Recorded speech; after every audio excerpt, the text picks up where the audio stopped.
जय हिंद साथियों, स्वागत है आप सभी का रेलवे जॉब एकेडमी क्लासेस में। आज हम लोग स्टार्ट करने वाले हैं सिंधु घाटी सभ्यता से रिलेटेड कुछ एमसीक्यू।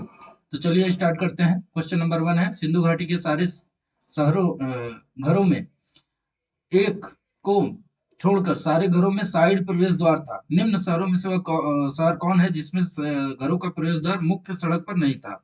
मुख्य सड़क पर नहीं था मतलब साइड में था, मुख्य सड़क में नहीं था। तो वो ऑप्शन हो गया आपका ऑप्शन सी, लोथल। लोथल में जो घरों के द्वार थे वो मुख्य सड़क की ओर थे। क्वेश्चन नंबर 2 की तरफ चलते हैं। क्वेश्चन नंबर टू हमारा हो जाएगा, मोहनजोदाड़ो की सबसे बड़ी इमारत कौन सी थी? सबसे बड़ी इमारत तो देखिए, वहां पे दो इमारत सबसे बड़ी मिली थी। एक तो स्नानागार, स्नानागार, इसीलिए इसको कहते थे विशाल स्नानागार, इसको विशाल स्नानागार कहते हैं। और एक अन्नागार, ठीक है। अन्नागार मिला है, अन्नागार भी विशाल अन्नागार है। और यहाँ दो चीजें हैं, ये दोनों में से कौन सा बड़ा है? क्योंकि ये दोनों ऑप्शन आते हैं, तो इसमें विशाल अन्नागार ऑप्शन सही है। यहाँ पे अन्नागार न देने की बजाय लिखा है बड़ा धान्यागार, तो बड़ा धान्यागार ऑप्शन यहाँ पर सही हो जाएगा, ठीक है। चलिए क्वेश्चन नंबर 3 की तरफ चलते हैं। क्वेश्चन नंबर 3 में क्या दिया है, इनमें से किस पुरातत्वविद, पुरातत्वविद मतलब होता है जो लोग खुदाई करवाते हैं, ठीक है, वो ये भी साइंटिस्ट वगैरह होते हैं, प्रोफेसर वगैरह होते हैं, ने सिंधु लिपि के गूढ़ गूढ़ अक्षरों को सफलतापूर्वक स्पष्ट करने का दावा किया। देखिए, जो सिंधु घाटी की जो लिपि है वो भाव चित्रात्मक है, ठीक है। जबकि अन्य ने इस दावे को स्वीकार नहीं किया है। क्या कहा है कि मतलब और लोग ये मानते हैं कि ये स्वीकार नहीं किया, इन्होंने कहा कि ये जो है सफलतापूर्वक स्पष्ट कर दिया है, जबकि अन्य लोगों ने इसको नकार दिया है। तो इसका ऑप्शन क्या हो जाएगा? ऑप्शन ए हो जाएगा, बी हो जाएगा, सी हो जाएगा, डी हो जाएगा। तो इसका ऑप्शन डी हो जाएगा, S R Rao. S R Rao ने ही एक और लोकेशन की खोज की थी, जो है बेट द्वारका। बेट द्वारका, अच्छा। वैदिक स्थल एक है, उसमें सिंधु घाटी का भी है, रंगपुर। रंगपुर की खुदाई भी कराए थे। अच्छा, ये एक और लोकेशन है, लोथल। लोथल, हाँ लोथल। लोथल का भी जो है खुदाई इन्होंने ही करवाया था। लोथल की खुदाई इन्होंने कब करवाई थी? 1957। कब करवाया था? 1957 में। ये क्वेश्चन आपसे पूछ सकता है कि लोथल की खुदाई कब करवाई गई थी, किसने करवाई थी, ये चीज आपसे पूछी जा सकती है, ठीक है। चलिए नेक्स्ट स्लाइड की ओर चलते हैं। चलिए क्वेश्चन नंबर 4। क्वेश्चन नंबर 4 देखिए, हड़प्पा हड़प्पा के सिंधु स्थल के बाद किसने सिंधु सभ्यता को हड़प्पा सभ्यता नाम दिया? फिर से मैं यही कहूंगा, ये इंपॉर्टेंट आदमी है, इसमें दिख गया आपको, doctor S R Rao. Doctor S R Rao ने ही इसका नाम क्या दिया है? सिंधु घाटी सभ्यता, यस, हड़प्पा, सिंधु घाटी सभ्यता को हड़प्पा सभ्यता नाम दिया है, ठीक है। चलिए नेक्स्ट क्वेश्चन की ओर चलते हैं। क्वेश्चन नंबर 5, सिंधु घाटी सभ्यता की विकसित अवस्था में निम्नलिखित में से किस स्थल से घरों में कुओं के अवशेष मिले हैं? ठीक है, हड़प्पा, कालीबंगा, लोथल या मोहनजोदाड़ो। तो देखिए इसका आंसर हो जाएगा मोहनजोदाड़ो। मोहनजोदाड़ो से कुओं के अवशेष प्राप्त हुए हैं। लगभग प्रत्येक घरों में कुओं के अवशेष प्राप्त हुए हैं, ठीक है।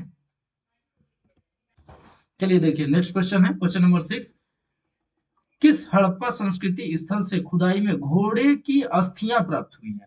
सुतका को, सुतका गंडोर, सुरकोटडा या रंगपुर। तो इसका हो जाएगा ऑप्शन नंबर आपका सी, सुरकोटडा।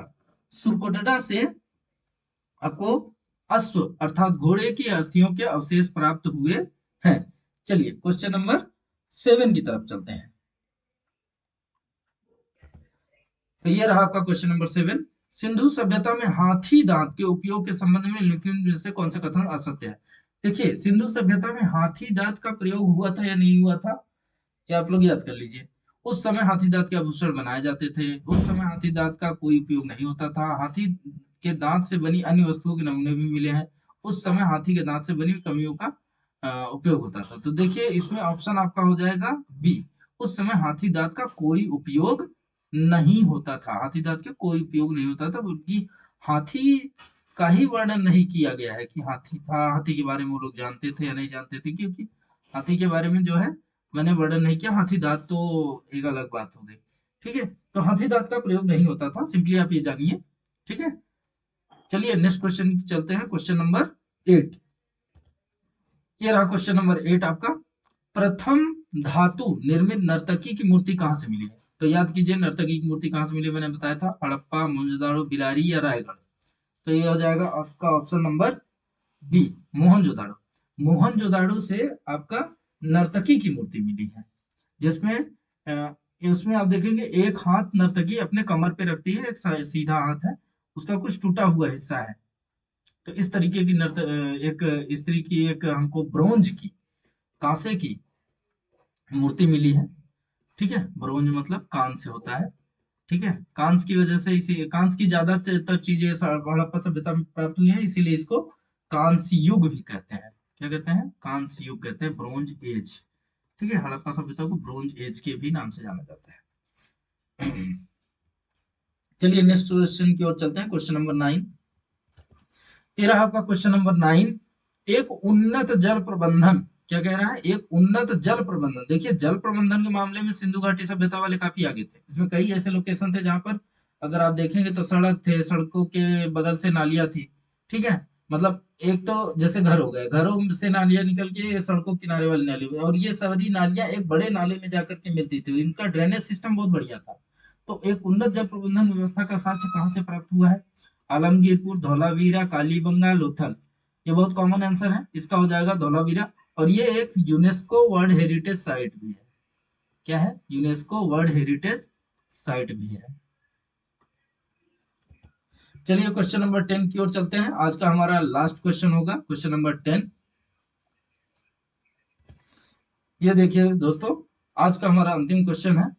युग्म समाधान, युग्म मतलब होता है जोड़ा, दो लोग। ठीक है, ठीक है, युग्म समाधान, समाधान का मतलब क्या होता है? डेड बॉडी, आप समझ लो, डेड बॉडी एक तरह से। ठीक है, सिंपली आप समझ लो, मृत शरीर होता है। ठीक है, मृत शरीर, खुदाई में और क्या मिलेगा? हड्डी वड्डी मिलेगा और क्या। ठीक है, का साक्ष्य कहाँ से प्राप्त हुआ है? राखीगढ़ी, लोथल, हड़प्पा या मोहनजोदाड़ो? तो इसका सही आंसर हो जाएगा लोथल। लोथल इसका सही आंसर है, लोथल से युग्म समाधान के साक्ष्य प्राप्त हुए हैं।